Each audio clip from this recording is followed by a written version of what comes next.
What's up, everybody? How you doing? Welcome back to the Punk Rock Review Podcast.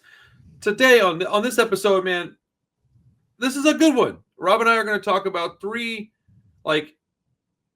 classic American hardcore records that are absolutely integral to the foundation of, in my opinion, just straight up hardcore in general. Like, it could be any subgenre of hardcore. Most of it wouldn't exist without these two records. Black Flag, Damaged, and then Minor Threat, self-titled, which I think ultimately ended up being just this first 2 7-inches. I listened to a little bit more than that because I honestly was just like, all right, I'm just gonna. This not like they're long songs, but so we're gonna talk about those two records today. I think in depth. Yeah. Hey, what's up? I just wanted to let you know that we have a Patreon for the Punk Rock Review, and if you are interested in checking that out, there's a link in the description. There's also a link to my web store and my Discogs for 31 Records. But the Patreon will get you input on the videos. You'll get exclusive content. There's going to be a drawing every month, and there's an exclusive Discord. So if that interests you, check it out. If not, no worries. Thank you for watching this video. Either way, let's get back to it. How much experience do you have with these two records? I feel like with at least Minor Threat, it's got to be a lot. Yeah, quite a bit with both of them at different stages of my life. When I was a teenager, I owned. We were talking about it last time, where it was the red cover one, but it was exactly this album, the first 2 7-inches. And I listened to that quite a bit. I feel like when I was a kid, a lot more bands were shouting out Minor Threat than they were. Black Flag was a little more inaccessible. When I was younger, it wasn't until I got a little bit older that I started listening to Black Flag and probably listening to them more. Throughout the years. I think I've become a bigger Black Flag fan over the years, but I started out, I think, much more into Minor Threat because I listened to him a lot more as a kid. Nice. I honestly, that's cool. I didn't know what to expect with your answer to that question, but that wasn't it. So that's awesome. Uh, yeah. Before we go too deep into this, I also started out listening to Minor Threat between these two bands. I didn't get into Black Flag even a little bit until I was like at least my mid 20s. Like I heard a little Mhm. bit of their music kind of early on, and it just didn't resonate with me. And like in hindsight, I know why. We'll talk about it more in a little bit. But at first, I just didn't know what it was. I didn't have a lot of knowledge on the band, and this is a common issue with me and doing videos like this is that I just don't have knowledge on a large number of bands because I wasn't exposed to them. I didn't get into them till way later. I got into the music I got into when I got into it. I didn't really go backwards. I went forwards. So I never really, Bad Brains is an example. I got into them early on, didn't like it, never went back to it. Now when I listen to it now, I like it a lot more than I did as a kid. And I just for literally 20 years just I never really talked about it much. It wasn't like I was being disrespectful. I just never listened to it. Mhm. And that's the case with Black Flag, is I just didn't listen to them much until I was uh, in my mid 20s, and I think I was much deeper into hardcore. Realized I didn't care for the metallic style of hardcore, and I wanted to hear more punk style hardcore. And I started kind of digging deeper into that. And I already knew of Minor Threat. We'll talk about why in a minute. I think what we should do here is talk about Black Flag first, Okay. because I think that I think even though you said that you kind of like them a little bit more now, I think that we'll have less to talk about because there's a lot to talk about with Minor Threat, and for that reason, I think we should go with Black Flag. So, do you want to pop off with Black Flag Damaged? Sure. So it's this one right here. One of the I love this cover. I've always loved that, and the shattered thing at the back. Uh, Damaged is the first full length LP, obviously, by Black Flag, and it's funny because it's the official version of a lot of these songs, but a lot of these songs were around long before Damaged was actually released, and they're around with different singers. Is the funny part about it? Everyone from Keith Yep. to Ron Reyes to the guitarist on this album, Des Cadena, and then there's all this mythology of there's a few other versions of this record that were recorded like in full, but Huh. were never fully released. There was one I think with maybe a different singer before they got Henry that is basically the same, and then there may be another version on top of that, like with Henry, with some different songs and all that. And that's really the thing about this album is it's kind of the end and the bridge of like the punk rock Black Flag era going into the like the purely hardcore. Like you hear it on this album, and it's on this one and on the next album, which I got right over here. My War, which is like a discount version kind of Damage, where it's more extreme, but it has the same basic pattern where the first side of it are the punk rock tunes. And if you listen to all the Nervous Breakdown EP and the Jealous Again, all the Ron Reyes stuff, that it's like the first part of the album. The second, when you flip this over, we hit Depression, like right after Gimme Gimme to Depression, and it turns into what is probably more associated with the Black Flag sound is that kind of stuff, and what they're known for being so iconic with, or innovative with. It's that side, and I think that's really it was the direction they were heading, but it's also the Rollins influence. So like Rollins' one writing credit is the final song on here, Damaged One. That is his only writing credit because he was fairly new in the band. And you hear about the lore of these recording sessions. So Black Flag is notoriously like a very militant band. Greg runs that. Greg and Chuck, they ran that like just the tightest ship in the world, and so like that's why Keith Morris couldn't deal with like the rehearsal schedule and all that. He's like, I want to do punk rock. I don't want this to be this serious where they're practicing for like 7-8 hours a day, just straight. Greg was that kind of. They were just that kind of guy. They were they were like kids of military people and that kind of stuff, and that was just sort of how they pushed forward. And Rollins kind of blended into that because he was also sort of like that too as a He personality. is. Of course, he's from Minor Threat territory. He's from the other side of the country. But they hook up with him, and apparently they coached him through all of this because they already had these songs and what they wanted him to sound like. But it's on that the second side where he was allowed to add a little more personality, a little more of his flavor to it, and where he gets the writing credit on Damage Run One. So I think it's both an iconic punk album and then the transition to the other part of Black Flag's career, part of what really solidified them as this real historic band that I don't even really appreciate. Like I love them. I think I had them on my top 10 punk rock bands, but it's all this early stuff. I would never really claim that second part of their career, but that's the part that I think really made them these huge legends among multi genres, was going into all that. So Damage is like the transition to that.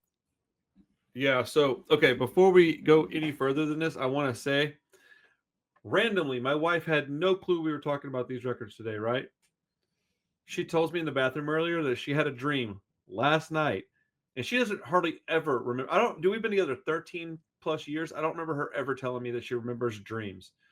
And she's telling me, like, oh, I remembered a dream last night. And I was like, oh, yeah, what was it? She starts giggling. She's like, I dreamt that I left, that we separated, and then I got with Henry Rollins. And I was like, what? And I was like, do you find him attractive? She's like, not really. And I was like, that's hilarious. But Oh, well, you gotta watch out for. yeah, oh Henry, I'm gonna get you, dude. But so okay, here's the deal. I think I'm probably gonna catch some hell for this, dude. I don't care for Henry Rollins. I don't like his personality. I really dislike his vocals, and I think that is the issue that I had when I was young because the first Black Flag thing I ever got was Damaged, and it's Henry Rollins. So I didn't even know that they had other singers beforehand because I was a kid. I didn't know, so I just never went back Mhm. to it. So when I went back to started listening to it, and it's evident within my notes here, I like the songs. It's just the vocal performance that I don't care for. Now, over the years, I've you know gotten quite used to the vocal stylings of Henry Rollins, especially on those two Black Flag albums. I still don't really like it. I much prefer his SOA vocals on that Discord EP they Mhm. did. 10 songs, 8.5 minutes. The guitar tone even mimics stuff I like better. Um, yeah, yeah. I don't want to. I'm not trying to just sit here and bag on stuff, dude. I'm not trying to be super negative. There is things that I really enjoy about this album, but I think that the problem that I had early on was his vocal stylings. Somebody pointed out the other day that he tried really hard to just not sound like the other guys, Mhm. and I think that he should have just went in and did his vocals because if you listen to the SOA EP and then you listen to this, they sound like completely different people, and Mhm. I think it's because the SOA stuff very much is in the same category as what Keith Morris and Mhm. Dez and everybody was doing. Uh, I also like Circle Jerks quite a bit, so there's a reason why I would like lean towards earlier Black Flag stuff. Now I Mhm. went and listened to the what's it called? Everything Went Black, I think. It's like the compilation of all the early demo tracks of Black Oh, Flag. okay. It's got a Yeah. bunch of these songs on it. It's got like 3 or 4 of these songs are on that Mhm. comp, maybe more than that even. It's like a yellow cover kind of with the yeah. No, it's gray. At least the one I saw Oh, was okay. gray. But my point is that I went back and listened to those because I was like, man, I remember liking these songs a little bit more. And I did. I liked them on a different version, but I still like them on Damaged. And we're talking about Damaged. I mean, it opens up with Rise Above. I mean, it's one of the most like iconic early hardcore songs. I mean, it's a great sing-along song. It really gets your hopes up on the album, honestly, because you hear it and you're like, "Holy crap, Well, this is it's great!" an anthem, and that's the one thing that Right, they don't really have. That they right, have all these other elements of punk, but one thing, like when you listen to Black Flag, you come to actually appreciate like the bands that I talk about and you talk about so much from like the early '90s and like the melody that they added into this kind of stuff. And you see, like yeah, Black Flag wasn't like devoid of it because Rise Above very much sounds like something that would have been released like 8 years later that has all of those elements to it. yeah. Bad Religion, Pennywise, even early Rancid stuff. Mhm. No FX's early stuff. It's got a lot of this hardcore sound to it. But what I wrote down was that it's a super catchy hardcore song with a very easy to remember gang vocal part. Perfect for a live setting. Even a little guitar lead thrown in there. The guitar riff is super iconic, at least at this point in time. Mhm. The version of the song that ended up on the LP, though, is actually it's a version that was supposed to be on a 45. It's supposed to be a single, like a just a different recording. Mhm. And I really don't. I mean, I'm sure it's available somewhere. Like I said, I'm entry level Black Flag fan here, so like I would like to hear the version that was supposed because they recorded 2 versions. They ended up just deciding, no, the single version we like better. Let's put it on the LP. And I just didn't know bands did that, but it seems like they recorded these songs like 6, 7 times a piece. Like Mhm. they had so many different singers.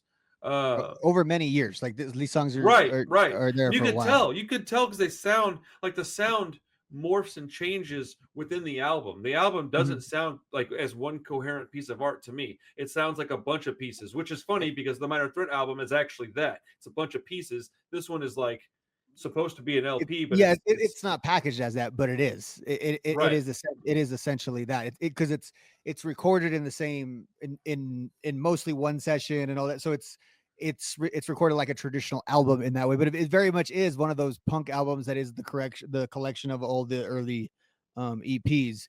It just with the different singer so unified and I think Rise Above is amazing too. The way it sort of sets the tone of the tempo changes that are just so like unnerving, and it's hard to explain what I'm really meaning. I'm sure a music guy understands this exactly, but like they don't really transition from one speed to the next within a song with any. There's nothing to get them to the transition. They're just going at one pace and one speed, and also the tempo just flips. And it happens in Rise Above. It's almost like you almost think there's like a cut in the song or something, and then but it happens throughout the album. But Rise Above is where I think it's most jarring because the song is so up tempo. Yeah, I mean, I there's a fair bit of these older hardcore bands that did that though. They would play and like it would just be like like a and then all of a sudden it would be like and you're just like, where the fuck? What happened? And like, and then it just slows back down to like I think it's an abundance of creativity with a lack of know-how, Mhm. and I don't mean that disrespectfully. I obviously can't talk about it very well because I have to use my hands to demonstrate my what I'm talking about. But like, I don't know the technical terms, but it does change. Like you said, the speed of the song, the pace of the song will change. Mhm. I mean, after Rise Above, I really get bothered by the song Spray Paint. It's like, why is it even there? Yeah, It's it's it's really short. it's not a very good song. It's 30 seconds long or so. I don't even really remember ever hearing it. I think I Mhm. probably just didn't have it on mixtapes and stuff. Well, it's the odd one in the mix of the first few songs. So those first few songs are some of their biggest, more iconic song, and that one kind of sticks out Right. a little more. Yeah. Yeah, at this point is when I decided to go back. I was doing research, and this is when I stumbled upon the SOA stuff and was like, I forgot about that. And I Mhm. honestly just I'd forgotten completely, 100% forgot about it. I went back and I had that four EP CD where it had SOA, Teen Idols, can't remember the other two bands, but there was a I think it was a Discord comp.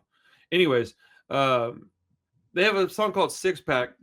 It's got a really good bass lead in. I think it's funny because my old band called Crow's Feet, we had a song called Six Pack Ride, and people always ask me like, "Oh, Black Flag," and I never knew what they meant because I was never a big fan of Black Flag. Uh, you know, no, it wasn't a Black Flag thing, but for similar ideas. I didn't even really listen to Black Flag back then, but there's a live version of my song on YouTube. Uh-huh. It's wholly embarrassing, but I'll leave it up. You can go watch it if you want. It's just funny because it is really a similar idea, just different. What's the word I'm looking for here? Like reasons to make the song. And I think they were talking shit and being kind of snarky while I was Mhm. basically miserable and I was writing a song, so like different It's like the Beastie Boys' "Right to Party," where they made a song making fun of partying and that stuff, and right. it kind of got received, especially Black Flag being the hardcore brought in just dudes who wanted to fight and drink and party. So they're hearing this, not thinking about any social message or any commentary of anything. And to be honest, for years I heard the song and thought the same damn thing, like it's just a kind of cool drinking song until Yeah, and it's I not went at through all. it. It's not that, yeah, It's it's a like very punk, like the destruction of people kind yeah, of song. they have Yeah. a bunch of songs that are satire, and this is obviously better than the version of of the song that I did, but like, I think that again, what I was thinking when I was listening to this was that I'm having a problem with the vocals. Mhm. It's Henry Rollins' vocals. They sound. I think later on he gets comfortable with his own voice, but this record to me sounds like he's not comfortable with his voice. Mhm. That he wants to do it. He's got ideas. He's got a stage presence, but his vocals, he's just not comfortable with them, and you could tell by the way he sings in these songs. Mhm. It probably comes across as like because he's singing other people's songs too. I mean that Dude, really that's a plays a role valid into it. point. That's a good point. I didn't even consider that, but yeah, yeah, that would make me not sound as good as I could as well. I think. Um, As a matter of fact, when I went to go do some guest vocals recently on a album with my buddy, Mhm. he asked me if I wanted to do a verse and I could write the lyrics and whatever. And I was like, I kind of like what you already have. And I was like, and I don't even really want to sing it because I'm just gonna not do it justice. And I ended up not even doing it. I did some Mhm. backup vocals and some like some melodies and stuff, but nothing serious. Um, but yeah, the song "What I See," it's the opposite of how I typically feel about songs. I really like the intro, but the meat of the song I didn't really care for, which is funny. The lyrics are awesome. The lyrics, that's the one thing throughout this whole album that I really did appreciate is the lyrical content is right Mhm. up my alley. But the execution of that song just doesn't really do it for me. I don't hate it. I just don't really love it either. It's more or less just kind of there. Mhm. Um, Plenty of other great It songs it out it there, bl so I'd it skip blends that in a one. little bit on this out. That's another one that blends in. And again, Yeah. I think it's because these ones that we're talking about are just a little bit more iconic ones. So they just Well, yeah, I mean the next song. I mean, you got Six Pack, which I think is a great song, but then you have Mhm. TV Party, and those bookend What I See. So What I See just gets swallowed up because TV Party is like a classic. It Mhm. is, and it's another satirical song. Gang vocals, hand claps, dude. I mean, come on, bro. A catchy riff. That's a 10 out of 10 song for me. Um, naming off all the shows kind of makes this one super nostalgic as well, which I think is fun. It reminded me because you guys did Cheshire Cat, and the second song on Cheshire Cat I think is TV, which is basically the exact same concept of this. Yep. Monday Night Football being referenced in both of them, but it's like then you have the show. I think about every 10 years. Too bad TV died, right? Because we can't Right. keep doing this as like a thing where every 10 years a punk rock band does a song about vegging out This in the would just be a TV. social media party, Yeah, a scroll party or something. I don't know. Not as fun. TikTok party. Oh man, somebody needs to do that. Do a TikTok party song and then just shit on all the Do do do TikTok do do people. do. Although I wouldn't understand any of the references because I'm not even on TikTok. So Yeah, and uh yet these all the references in this came out kind of before our time, and we know all of these references in these isn't that older songs. wild? Yeah. Isn't that wild? Dude, here's okay. I think the notes on this next song are really important. Okay. For Thirsty and Miserable, I put first off, I put man, that guitar tone. But I put I wish I could have witnessed things like this. Things like Minor Threat, Bad Brains, The Damned, The Germs live, like back when they were doing it. I would have such a different like appreciation for this music, and I have a pretty genuine appreciation for this stuff, right? Whether I like each individual song or not, or even each individual band is irrelevant. This stuff is incredibly important to me. But if I had been there, dude, like, man, like I said, I like a lot most of it. I love some of it. But my whole opinion would be different if I had been able to witness some of this stuff live. It happens all the time now. I'll go watch like a documentary or see a band live that I've never seen, and it changes my opinion like 180 degrees sometimes. Did, on that note, did you see there was Black Flag news today about? No, Yeah, so they announced a new Black Flag lineup, and I guess they got some tour dates coming up. So what? Who's yeah, singing? I hadn't heard of anyone that was on the list. Okay, It was one of the. It was so it's it's as usually happens. It's Greg and then three other musicians, and they're going to do some sort of tour. They've come through town a few times. I've never really had the desire, as much as I like Black Flag. I've never had the desire to see that version of Black Flag. But everyone right. I've known that's gone to see it says it's a pretty good show. The songs sound like the songs, and it's pretty awesome. But I just like it's just not something I've ever want to spend that much money on. They also come to like they came to like a bar over here, like a bar like I know they could have sold out, or That's not sold out, awesome. but sold tickets at a much bigger place. They just came to like a random ass bar, and that was very I'm gonna weird. see. I think Flag's playing Punk Rock Bowling, Oh which well, that's the version I'd rather see. yeah, yeah. So I think what was I should have had it up. What was announced today was I mean it's branded as Black Flag, um, but yeah. I wish I would have been there too with both these bands because like these songs, even if the lyrics aren't necessarily revolutionary, there's sort of like a revolutionary spirit in all of this music and in being there. And you hear all the stories about like Black Flag specifically being labeled as a gang by the LAPD and literally being chased out of all these different towns and unable to perform. It would have been so cool to just be a part of that. Like again, you hear about that and you hear those stories and you get why people were so protective of this stuff and the way they behave because look at how Yeah, hard it was 100%. to just be a fan of this stuff, but how rewarding that again. I almost think there's nothing that could really, and maybe it's just because it's our old guy perspective. Like what of that could ever be replicated in the future in that same kind of way? I'm sure it's something, but like I don't know. It doesn't appeal to my senses. It would be incredibly hard to replicate anything like this because this stuff was the genesis of what we love. And Mm-hmm, I mean, you can't replicate the Clash, you can't replicate Ramones, you can't replicate Black Flag, you can't replicate Minor Threat. As much as we want to, there's bands that sound just like these bands that are coming out right now. Like, mm-hmm, okay, so what I'll say is that every once in a while you get a band like that band Restraining Order, and you go, oh shit, this is as close as we're gonna get to a pure hardcore band that sounds like if they were around in the early 80s, they would have made it.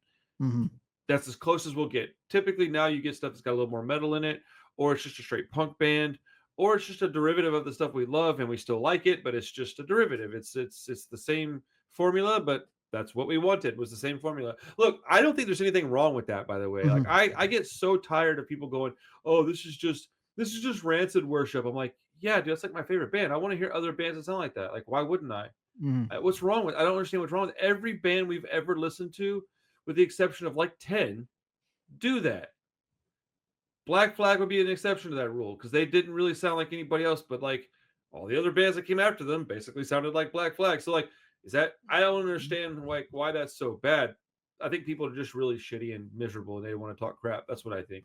Well, and I think Uh, people like don't understand that like the thing that made you happy once is never going to happen again because that's what it existed. Like you were saying, like nothing had ever sounded like this before, so it always gets to have that special place. And like so, yeah, everything else is going to be kind of derivative. And what's really crappy about that is people that bemoan that oh this just sounds like that, this just sounds like that. If you come out with something completely new, completely different, they'll call you a poser. They'll say that dude, so thank there's you. no real way to win. And No, I you think have to. Black Flag was the best example of skirting that. That's why like their albums are they're such departures and they went in such different direction. Like you got to give them credit for like they just believed in themselves and their brand and the way they went forward. I think it would have been much more lucrative to keep making Damage over and over and over again. But they didn't go that direction. But like you sort of have to resolve yourself to that though. It's a trap, right? There's no way to get out of that. And that's what every band says. What you Oh, want us dude, to no, innovate and then we play new songs and you guys leave. So no, what is it's a a band catch to do? 22, Yeah. especially within punk, dude. Punk, I love punk. It's my whole life. But we're the most finicky, gatekeepery, shitty, snobby group of people, man. We're Mhm. also probably one of the kindest groups I've ever been around. But like that pendulum goes both ways, man. We gatekeep our own friends. Like, what are we doing? Like, and we all do it. I'm guilty of it too. I'm not Yeah. claiming I'm not. But after Thirsty Miserable, we've got Police Story. This is a song that definitely needs to be talked about. I Mm. wrote down, this is still just as relevant today as it was 45 years ago. That sucks, but this song rules. I was like, not a favorite off the album due to the noisy guitar riffs, but it is a good song, a really good song. I prefer the Chavo vocals, but the recording and the music of the damaged version I prefer. I just like the vocals of Chavo better. Mm. Um, and I think I just don't care for. Yeah, I had this written down like 7 times. I think I just don't care for Rollins' vocals, and it's just like dot dot dot more than I even realized. Dot dot dot. Weird.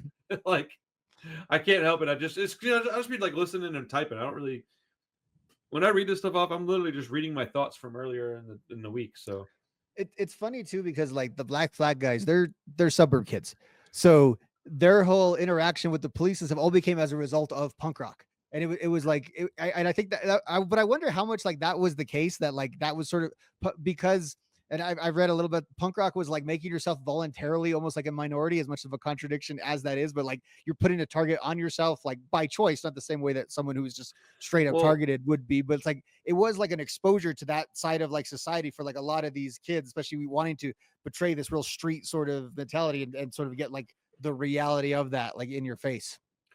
I mean, there's a whole like group of people that feel like if you're not from the city, if Mm-hmm. you're not from the slums, it's kind of like with rap culture. If you're not from the hood, you can't rap about this Mm-hmm. stuff. We don't hold people to the same like degree of that.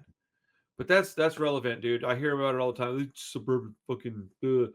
I mean, yeah, I mean that's what I feel like that's what pop punk kind of is. It's more of a suburban punk rock, which is nothing. I don't say that disrespectfully. I just like as a way to categorize it. It's like, oh yeah, it's punk that comes from a different part of the country, but different part of your city or whatever. Mm-hmm. And yeah, I do think it's funny that because I grew up incredibly poor. I don't consider myself suburban, even though my neighborhood was kind of in the suburban area of Houston. I Mm-hmm. grew up in a very poor neighborhood, and I just I was having trouble with the police as early as 16, and it was just because we were kids out with nothing to do, no money. And so, some of the things they talk about in these songs, I was like, oh, yeah, I've had that happen because I have. I mean, one Mm-hmm. time, dude, check this shit out. So I was riding around with my buddy David. I want to say it was like four of us in a car, maybe five. I think there was a girl in the car with us too. Might have been my sister. I think it was my sister. And we were riding around. This is how stupid and naive we were. We had this like mid 90s, maybe early 90s Ford Taurus station wagon. It was blue. The back window was busted out. It's my friend David's car, and it was the shitmobile, dude. We used to drive that thing into the fucking. We literally drove it till the wheels came off of it, and we're riding around the neighborhood and smoking cigarettes, and I think they had some beers in the back seat, maybe some weed. I wasn't doing none of that. I was like 16 or 17, but I'm hanging out the window with a paintball gun, and we're driving by and we're popping like fences. We're not even shooting at people or cars or anything. We're shooting at fences, right? Some lady sees me through her window, and all she sees is some kid hanging out with what seems to be a machine gun. Oh wow. And so she calls the police. We're in like Northwest Houston, and we pull into this gas station to get something to drink or whatever. And as we're leaving, I don't know, 5 or 6 squad cars just out of nowhere, dude, surround us. They're on the bullhorn. Get out of the car. Put your fucking hands on the air. Lay down on the concrete. Dude, it's the middle of summer in Houston, Texas, where the concrete was like 150 degrees, bro. We're laying on it. I burnt the shit on my chest and my chin. But they came over and they're like, where's the gun at? And none of us could figure out what they're talking about because to us, it wasn't a gun. It was a paintball gun. There's a very big distinction there. Mm-hmm. And so one of the cops, he finally goes over to the car and he's like looking at it and he goes, are you fucking kidding me? Because he picks it up and it's got a big ass thing on the top where it holds all the paintballs. And the cop's like, you think you're fucking funny? Because I start cracking up, dude. I'm like, what's going on? He's like, y'all shooting people with this thing? And I was like, no, we're not shooting people with that thing. And he's like, well, what are you doing with it? And I was like, shooting fences, man. Like I was like, we're fucking 16, dude. What do you mean? We're being kids, bro. And yeah, they ended up like handcuffing three of us and like making us stand there like out in the sun for a half hour just to be shitheads. But Mm-hmm. you know, uh, that was the beginning of my terrible relationship with law enforcement because they were really shitty to us, dude. They pushed my face on that hot concrete. I was a kid, dude. Like I wasn't even out of high school. Like I don't know. I don't know that you're supposed to do that, bro. Put my face on the Yeah. hot concrete. And I just remember like from that day, I was like, oh yeah, fuck these people. And I'm like, I can kind of understand. Like, dude, I can't imagine what would have happened if we had had a real gun in the car. Or what if Yeah. we had like what if they had found some drugs? Because after they found that gun, they basically stopped looking in the car. We Mhm. had definitely there was definitely weed and beer in that car. We were not old enough to have beer. So Yeah. like we got really fortunate on one hand, but on the other hand, they were really mistreating us, man. My I'm pretty certain it was my sister was with us and I think they had her on the concrete too. And she was like two, maybe 14. Like, bro, like, we're just a bunch of fucking day days kids out there running around acting stupid. You know that show with golly, what's it called? All this whole family, the Gallagher's, I think their name is. They live in this house together, and oh man, let's this could drive me nuts now. It felt like that that family is what I felt like growing up. Hold on.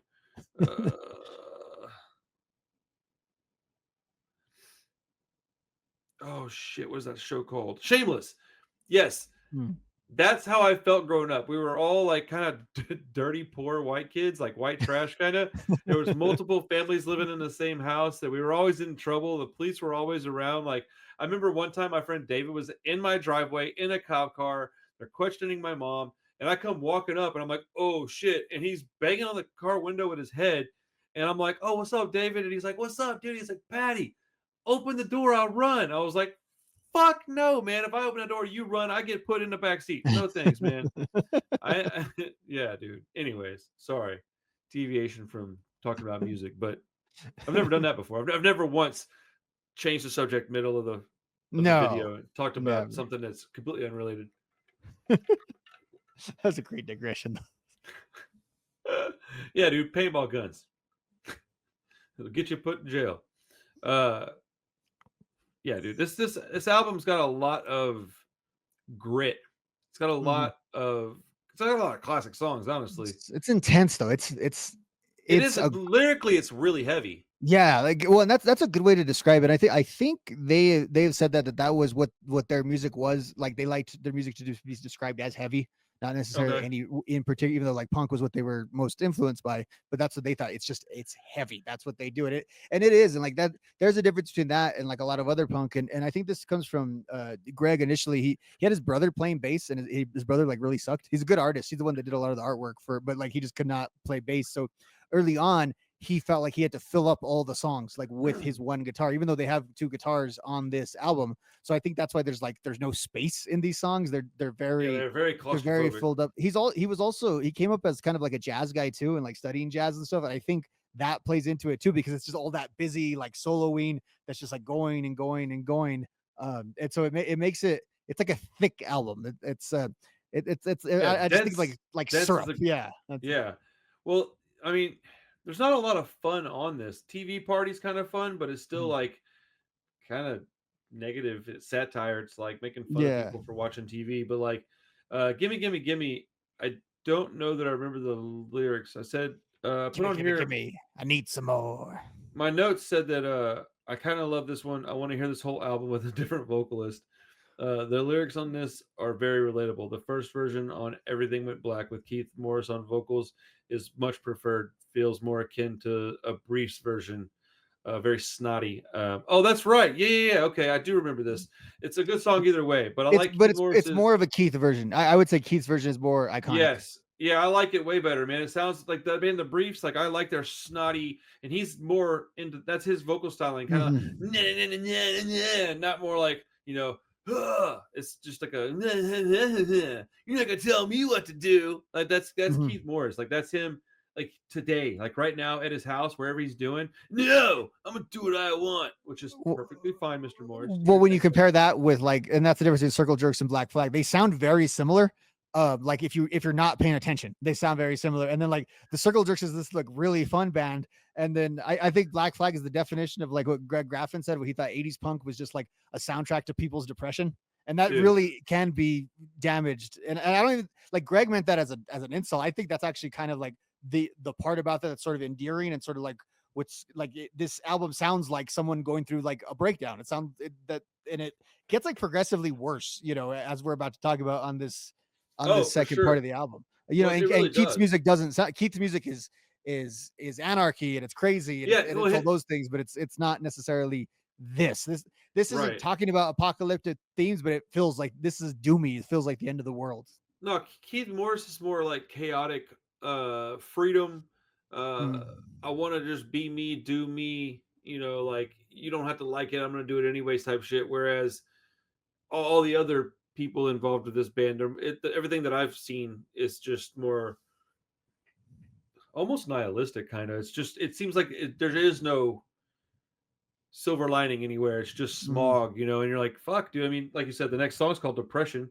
mhm, I will say this is an incredibly important song. Mental health is overlooked a lot, especially within punk, especially with men. They don't, it's you're a big pussy if you're having a bad day and crying. And that's one thing I like about punk rock is that I don't feel like that, dude. If I get on my show and I'm having a bad day and I can just be myself, I can just vent. I've had days where I literally was like in tears because I was having a panic attack, and people are really cool in this community for the most part. And there's a lot of mental health issues in punk, a lot of damaged people. mhm. Well, I think like heavy music in particular, that's the underappreciated role of it. It's like the one place where like young male sadness can actually exist. Like it's always been like an outlet for like young male emotion, and I think that will forever be the appeal of rock and roll, especially this heavier, darker. Whether it's like the positive emotions that like that '50s kind of rock brought out, or like this stuff. There's a spectrum of human feelings, and I think with this stuff, like you said, like every other form of music is just straight up macho music. Almost every other form of music is that, and punk is punk. And I would say maybe like all the stuff that it inspired after. So I would just say just punk.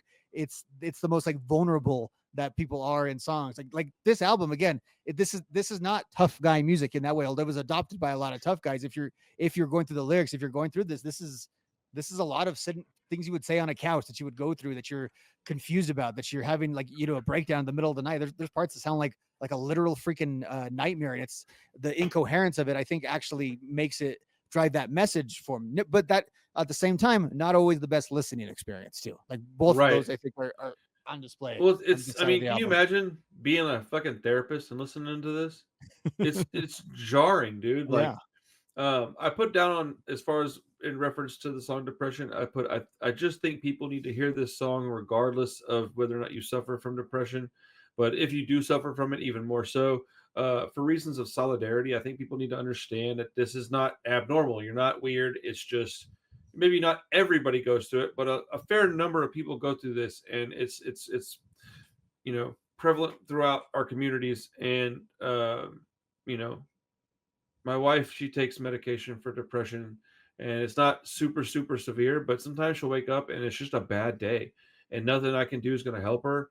And since I don't deal with depression, but my wife does, at least I can kind of see it from that perspective. So I don't deal with it. I'm not going to act as if I know exactly what it is like, but I was an addict for a long time. I can tell you I got really close, and living with her is I have experienced some of it, but it's scary shit, man. You know, yeah.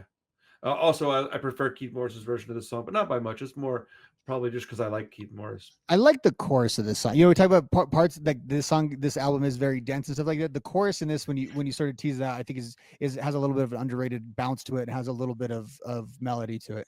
Okay, I can't remember the chorus if I'm honest. Depression's got a hold of me. Depression's Oh yeah, got a hold of me. Yeah. my And, memory it, is so poor now that I have to get like a jump start before I can remember mm, shit.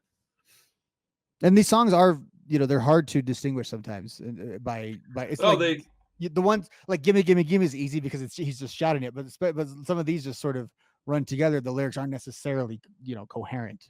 well, no, because they're all kind of in the same tone. Mhm. The tone of this album is incredibly dark. I mean, just the album artwork is incredibly dark. It's a broke ass mirror with a guy punching it with blood coming down his hand. Like that's dark. Yeah, Uh, and actually on that, the his Greg's brother, who was the artist, the reason why it's not his drawing on there is he thought that was like a dumb, like kind of derivative thing to like he wasn't gonna make that art. Like he didn't want to do that as an album cover. So they ended up shooting the drummer. That they ended up having to get a shot in like a bathroom in a club in LA because they wanted it to kind of approximate that.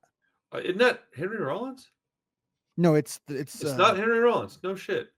I Okay. positive it was the drummer. No, yeah, Dude, I I believe I it's the have no drummer. idea. Let's I mean, see. I get what you're saying. It looks like Henry, like this face. The It just looks like his head shape kinda. yeah, I never really did any kind of, looking into it, so let's see, the I cover thought it was art taken Robo. by photographer Ed Culver depicts Rollins putting his fist Oh, it through a is mirror. Rollins. Okay. Well, I Yeah. mean, you had me convinced it wasn't, so, I mean, obviously oh, dude, that's cool. The quote, unquote, "blood" on his wrist is a mixture of red ink and coffee. Oh, Interesting. on brand for Rollins too. Big coffee guy. Yes, actually, he really is a big coffee guy. That's funny. Um, Yeah, I thought that was all these years. I thought that was Robo. Okay. dude, there's so many things like that where I find out later on in life that what I thought was the case of whatever it is just It's super just not and it. it's a simple fact you read years ago that you read it, your brain twisted it, and yeah, Oh it's been yeah. truth in your head for all this time. So overall, this album is, I would say it's the it's more, how do I say this? Like the each individual track is like whatever, but the sum of all the parts is very very important. It's got that kind of Ramones quality that some people say where it's almost more art than music, and I think like this album could sort of fit into that as like the single piece of art more so than like great, like you said, like these great songs. I can agree with that. There's a bunch of songs that I don't even like on this album, like Room 13, don't care for it. Damaged One, it's just kind of corny in my opinion. Um I like Padded Cell. Hmm. Uh, Life of Pain starts off making weird noises, it ends making weird noises, but if you just take the middle of that song, it's pretty good. I Hmm. actually distinctly remember that's one of the few songs off this album that I remember liking, and I remember why. It's because when I was making a mixtape back in the middle of the 90s, it might have been late 90s. I don't know. I was probably 16, 17, 18, something like that. So 97, 98, 99. Whoever had this, I want to say it was a CD.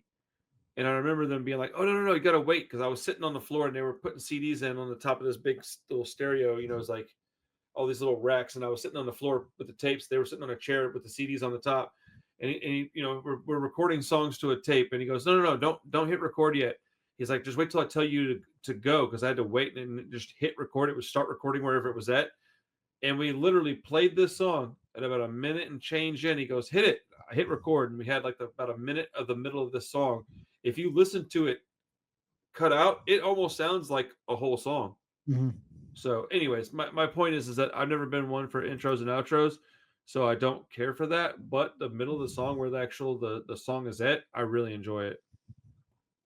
It's funny you talk about intros because No More has like a really long intro where it's just like the kick drum and the bass, where it just gong, Yes. gong, gong, and then it goes into a much faster song, into No More. I see. I love the intro on Life of Oh, Pain and that like on no, haunting part. on no more, my notes are really simple. It says bored me quite a bit. I just don't like long drawn out intros. Once the music got going, I was already over it. I was thinking about that all week. I was like, I know you and intros. So I was thinking about, yeah, No More is really one's gonna trip him up. Well, it's cool because you definitely have more knowledge on this album than I do. And I haven't sat down and listened to this album maybe 5 times in my whole life. Mm, Maybe, because I didn't care for it much when I got it.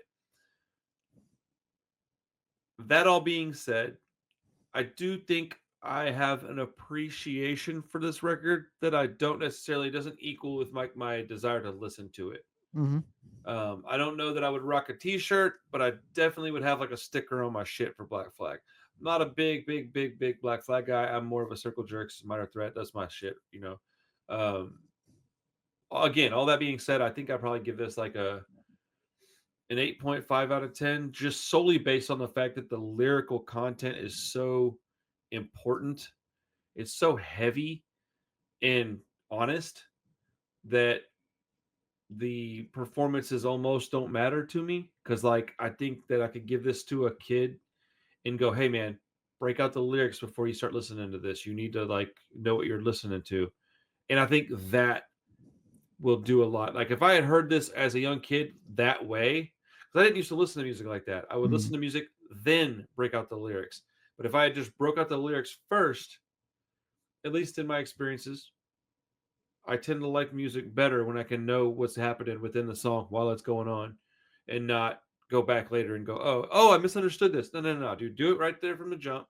And I think 8.5. It's a very very important record. I think it's my grade might even be low on it. Just that's my grade. Yeah, I mean, it's super iconic. I'd probably give it around a 9. Because even like the things that make it not good or lower of like lower quality that we would normally judge an album by, it's kind of hard to do that with this album because I mean, at the end of the day, it is still a very independently produced album in a very difficult situation, difficult environment to make records. Right. SST had to. They didn't want. They weren't. They were going to work with. I believe it was Unicorn Records who Yeah. MCA was like the parent company, and MCA stepped in and told Unicorn they couldn't release this. They didn't Oh, want, really? yeah, they didn't want this under the MCA Huh. corporate, and it's like it was a whole thing. The president of MCA went on like talk shows and all. It became like a real thing, What and year was so this? 82 or 81? What year it was it? really eight. I want to say 83 maybe, but it could Okay. be. But yeah, and then so it sort of like defaulted basically No, it was back to. 81. Okay, so it was further back. So yeah, it's super early, but like there hadn't been a lot of punk period. You had like the Germs had come out, you had a few bands, but like you just like punk really I don't know if the Adolescents, because I think the story goes like the Germs record is the first like LA punk record. The Adolescents is the first like major label punk record in America. But and I think this is somewhere kind of in between as like the first like normal huge punk record that sort of takes off and circulates like that.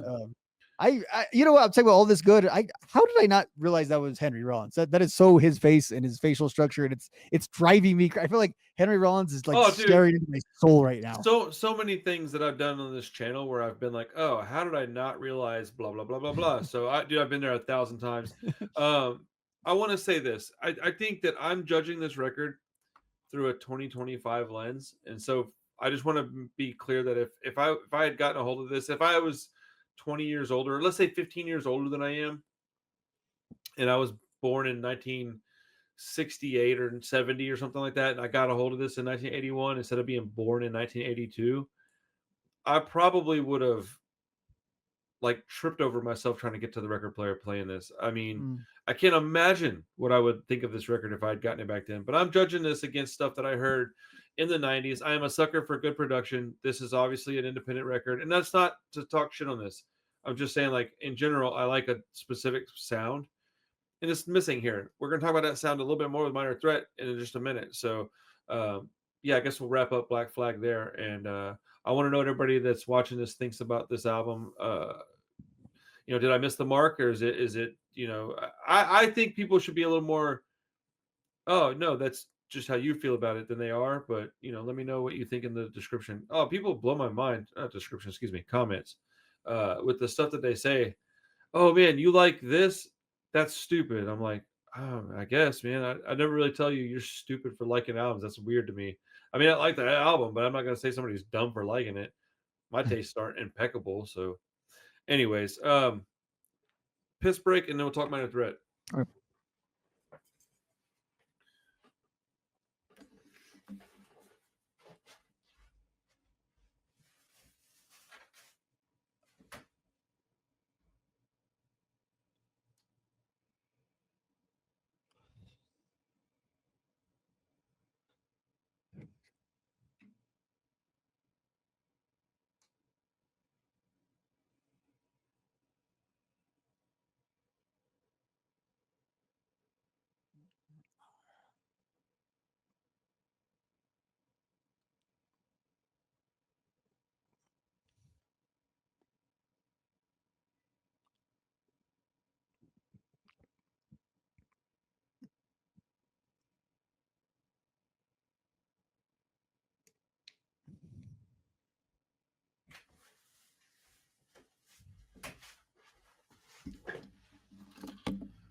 The lights were off for about 35 minutes. I just sat here sipping on fucking Diet Dr. Pepper, like listening to stupid shit on my phone. And towards the end of it, I was like, I'm probably going to regret drinking all the soda if the lights come back on. Uh, Dude, it's not necessarily like a desirable feeling, but there's not a lot that beats the fucking like relief of a good hard piss when you're like, oh, I gotta pee so bad, and you start taking a leak. You're like, it's just such a relief. You're It's like, so oh god, immediate. Yeah, this yeah. You're like, I'm glad that's not all over my pants. I'm really glad it's in a toilet. it's not like taking medicine for a pain that slowly you realize like you don't have that pain anymore. This is like you're at a, Yes, like 100, and then it's just slowly gets better. It's the only thing in life like that. right. It really is. You know what I find funny, dude? I don't know why this is funny to me, but I find it kind of charming that my 4-year-old says the word toilet. Hey, Dad, I gotta go to the toilet. I'm like, that's. I mean, It's a very first like off, sophisticated yeah, word. right. Yeah. I'm like, first off, go ahead. Thank you for not peeing in your pants. Second, that's hilarious, buddy. You didn't say I gotta go pee. I gotta go to the toilet. I'm like, all right, Dad, I want to go to the toilet. Oh, dude. Oh man, Mm. today we went to McDonald's because we don't really eat McDonald's often. I eat Chick-fil-A probably once a week with him, but like Mhm. McDonald's, we rarely go there. But they have Minecraft toys in their Happy Meal right now, and he's 4, so he's big into that stuff. And we get down there, and we sit down, and before he can look, I pull the toy out and throw it in my pocket, and he goes, "Hey, Dad, where's the Minecraft toy?" Keep in mind, this poor kid's 4, and I'm like, "I don't know, man. I didn't see one." And he goes, "Dude, it's in the bag." And I was like, "No, it's not." And I picked the bag up and I hold it upside down, and the disappointment on his face, I felt so shitty, dude. I'm like, "Oh, bro, I'm so sorry. It's right here, buddy." And he's like, "Ah, Dad, thank you. I knew you had it." And I was like, "Oh, I feel like a piece You of got crap, him. dude. Dude, I got him bad, dude. Like, and he's such a good kid that he didn't like throw a temper tantrum. He just went, "Oh, okay," and he started to eat his hamburger. I was like, "Oh no, dude, I'm sorry, man. I'm such a shitty like turd sometimes, That's hilarious. dude. I constantly mess with my kids, dude. I can't believe they still fall for it, honestly, dude. So this Saturday is a show in Houston. The band 30 Foot Fall, and they're playing with a band called Chaser. And I Mm. never had this kind of luck. Have you heard of Chaser? I think They're, they're a Fat Records band. I actually don't know, but they're from California, and I have one of their albums, and it's cool because nobody I know knows them. And I saw them on the flyer. I was like, wait a minute, is it the same band? I go look it up. Sure enough, so maybe I'll get to hang out with those guys, and get them on the show or something. They're really good. They're like very much like a Pennywise esque skate punk type band. They're good. I want to say they had a new album like in 2021. It was very colorful. The cover it was like all purple and Hmm. yeah, yeah, That's the that's one. yeah. That's the one I'm talking about. Is that on Fat? I think so, but let me see. I may be. Uh,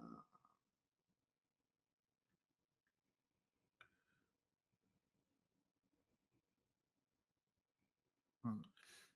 Maybe not. Maybe they were just kind of. They might have been just like touring with like. They definitely sound like they'd be on Fat, so I wouldn't be shocked. But they're really good. So shout out Chaser. Did you ever get the chance to listen to some 30 Foot Fall? I don't think so. If I send you a couple of links, would you check them out? Yeah. I uh I really would like to hear your feedback because I think once you listen to one album all the way through, maybe a second Mhm. time, the 2 records that I'm going to send you, they're almost perfect. Like I kind of think they are perfect, but almost perfect. I'm really excited to have you listen to them because I know you'll appreciate this music, and it is from a different era. It's from back in the late '90s, early 2000s. So I think you'll appreciate it for that reason too. But all right, let's talk about Ian McKay. Do All I have to right, put on a sour face to do so? dude. Not only that, but you have to just. I mean, yeah, you just got to be fucking miserable looking. Well, I'm Like drinking water, but if unfortunately it's not, it's from a non biodegradable source, so I you're might an get asshole scolded for for that. that. Why would you? Definitely, all my clothes is sweatshop made right now. That's for sure. That's fucked up. And I had some lasagna for lunch, so there's definitely some meat in there. You're a terrible person, Rob. All right. March of 1982 on Discord, we got Minor Threat, self-titled. It's their first 2 7-inch records, I believe. Uh, I didn't have a lot of notes on this because I love this record, and so I kind of know a lot about the music, Mhm. but I still want to pull up the track listing real quick. So what's your experience with Minor Threat? Because I got a little story to tell. It won't take very long. Yeah, so I have the most embarrassing minor threat story probably ever. Nice. In that I learned about Minor Threat from the most legendary punk rock band of all time, the one and only Good Charlotte, because they talked about him in a song. Whoa, that's crazy. I didn't know they The talked about Minor Threat in the yeah, they song. they got they got this song, and it was funny. So the song is called like Riot Girl. It talks about like this punk chick that he's into, and it has this line. She likes Minor Threat. She likes Social Distortion. Now it's not like they said it in a song, and I was like, I gotta go check. And I knew who Social Distortion was, but there was such a negative reaction. I remember, and like I don't if it was like message boards or what I was looking at of like that this poser band brought up Minor Threat and the sacred Minor Threat, and then just led me down this like rabbit hole. And then for some reason, I remember this very distinctly. It was this exact thing that we're talking about here. It was at the Hastings for like pretty cheap, and it was very much in that same time period. I'm like, well, everyone says this is like the realest punk rock, so let me just kind of check it out. And it was a hell of an experience because I don't know how much of this sort of older punk I had really heard at the time, like in terms of like just popping it, having the CD and really listening to it. Hell And yeah. so the thing about it is, as I know I liked this and I know it was good, but I don't know if I felt like I had a choice in the matter when I was listening to it the first few times. I just knew that this was supposed to be like really, really cool and really good stuff. And then it really was one of my first exposures to like the whole idea of punk rock as this like social force or as this like organizing force and these ideals and all that. It was really one of Oh the yeah. first bands that put that into my head in a real way, because we were talking about this before, but this was very much one that I sat down. I remember the lyrics were scribbled on every part of it, and those lyrics just seemed, they're very simplistic, but they seemed like very important and they still feel important. Like when you hear them and stuff, they still feel good. And I think it's like it's a weird thing that Ian has on with Minor Threat, where he's just like screaming out basic things. And it sounds really, really cool. Like he's not like a poet necessarily in the way he composes this stuff. He has more of that like that abrasive, just straight up in your face kind of punk style, but at the same time, Well, it's not the like the what we were the self destructive kind of punk that we were just listening to. right. Well, this is like positive screaming for a change type shit. Hmm. And so one thing is this: I think that he uses simple, easy to remember words. He's like you say, he's not a poet. I think he's a pretty intelligent guy, but Hmm. I don't know what his education is. Um, Minor Threat already had a lot going on for them, in my opinion, before I even got to them, because Suicide Machines covered "I Don't Want to Hear It" on Destruction by Definition, and then obviously Rancid had the cover of "Out Come the Wolves" that was a homage to this cover. And so when I went and listened to this band, I went in wanting to like it. Like I didn't even really give a shit, honestly. I was like, "Oh, I think I'm gonna like this," Hmm. and it just happened to have like a guitar tone that I really resonated with. It was one of the first early like lo-fi sounding recordings that I liked. I really hated the early Misfit stuff when I was a kid. I didn't like it's a problem I had with like early punk stuff, is it sounded really bad. And back then I was a kid. I needed it to sound a certain way because I was I was rebelling by just being aware of it. And so Hmm. for me, uh I was taking a big risk even having this shit in my house. My mom used to take my stuff from me all the time. She broke a bunch of my stuff in half. So like if I had an album and I spent my money on it, because it wasn't my mom buying this shit for me, it was me, or I was stealing it even. And so like I had to like it a lot for me to own it. And so people are like, "Oh, how come you didn't like The Damned?" I'm like, "Well, when I first heard it, I didn't like it. I didn't have the time to go spend messing with it, and I didn't have the space to hide it from my mom. Like I'm sorry. Like there's a million reasons why these albums got to me the way they did. This one was immediate.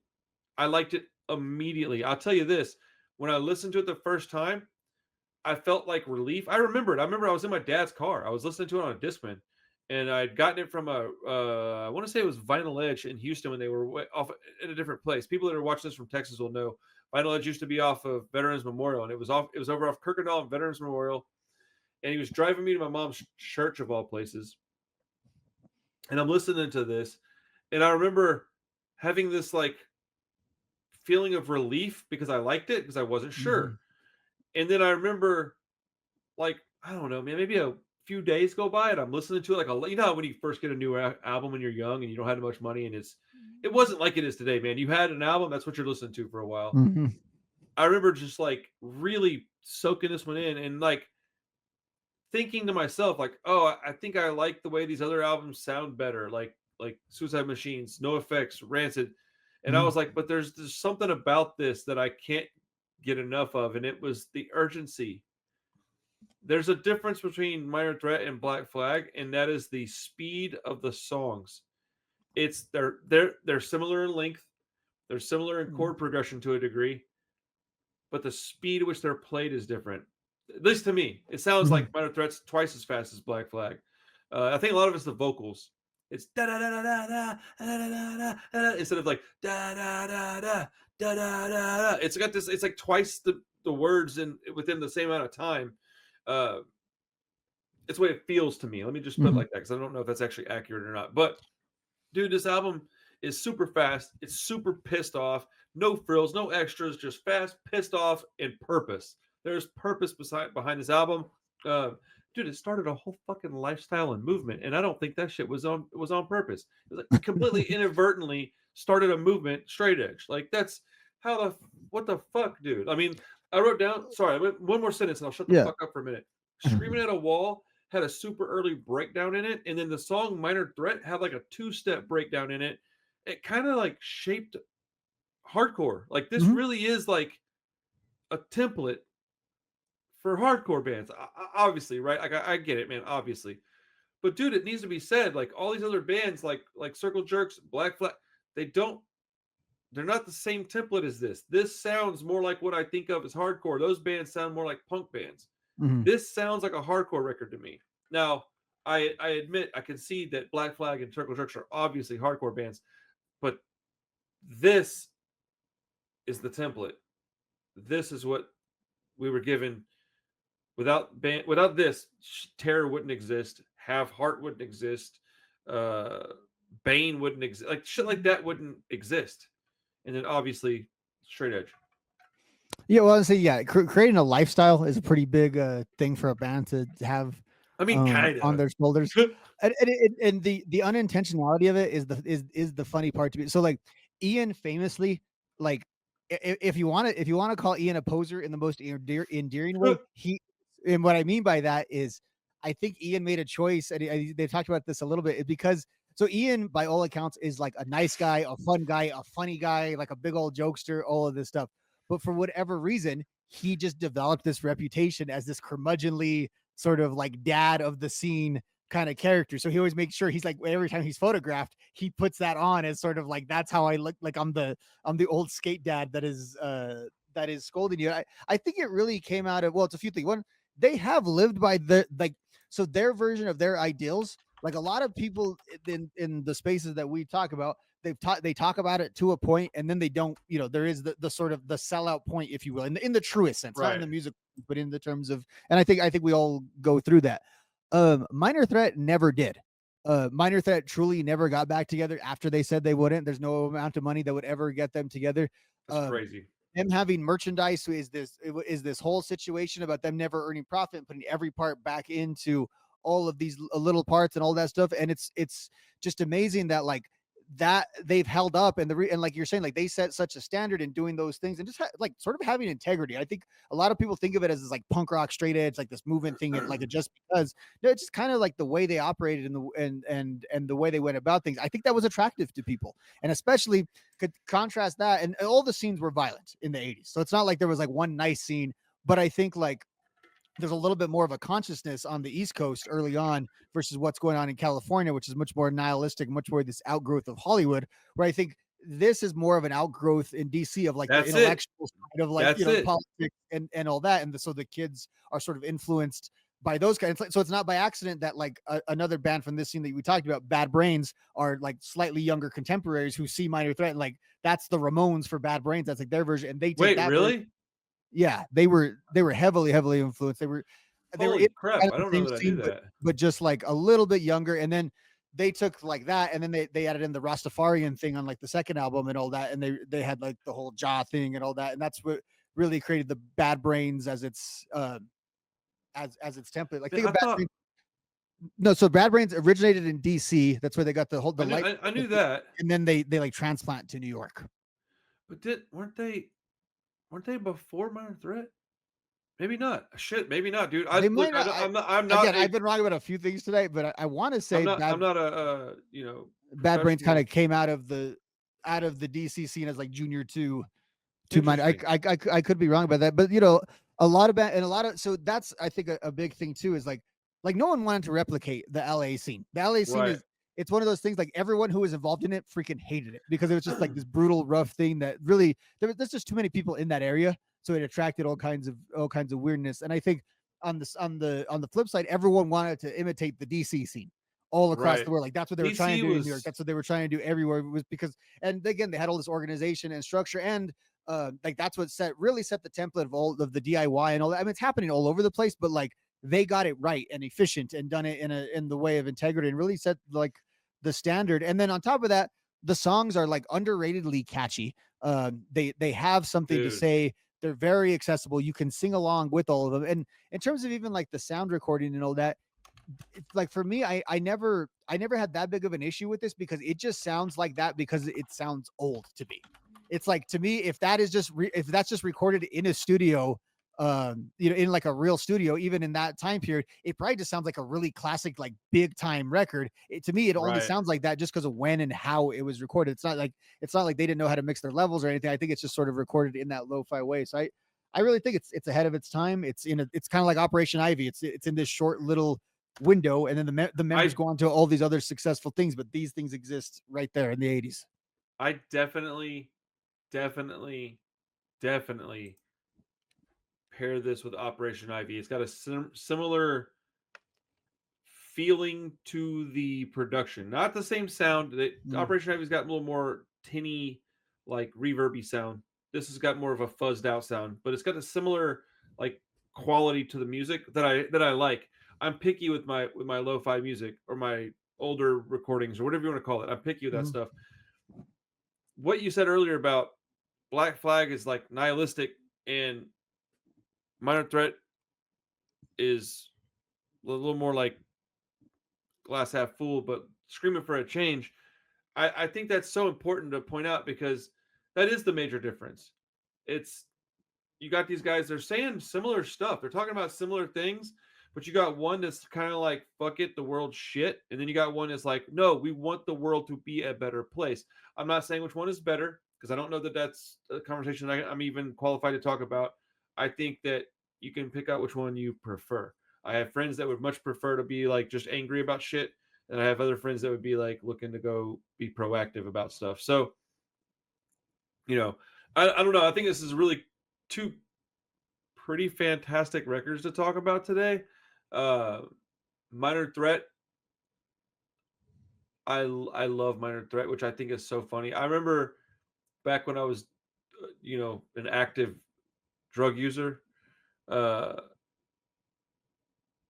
thinking about Minor Threat sometimes, or like if it came onto my mix or whatever, and be like, oh, like fuck, these dudes are like better people than me. But like, I think I needed that, man. I needed it, even when I was down the dumps doing stupid shit. I needed bands like this. I needed messages like this. I needed this is hopeful. This is more optimistic. That's the word I've been looking for. Optimistic music versus pessimistic. I think that's the major difference. But the speed. Now I like Ian's vocals. I've never been a big Fugazi guy, but I recently was asked to play a little bit of it on the stream, and I kind of liked it. Okay, I think I'm gonna go do some deep diving on Fugazi.